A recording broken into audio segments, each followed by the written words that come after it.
À Wuhan, en Chine, les autorités annoncent le retour à l'hôpital central de patients souffrant d'autres pathologies que le coronavirus. Une façon pour Pékin d'attester d'un retour à la normale au moment où des doutes surgissent sur le nombre réel de victimes de l'épidémie dans le pays. Les autorités chinoises auraient-elles minimisé le nombre de décès? C'est une question que tout le monde se pose ici.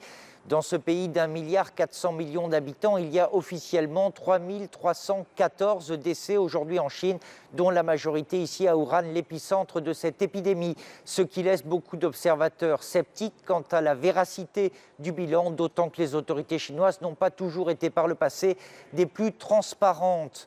Il y a aussi ces images qui ajoutent au trouble, des files d'attente interminables de familles attendant les cendres de leurs proches, ou encore ces camions sur 2 jours apportant 6500 urnes dans l'un des 8 crématoriums de Wuhan.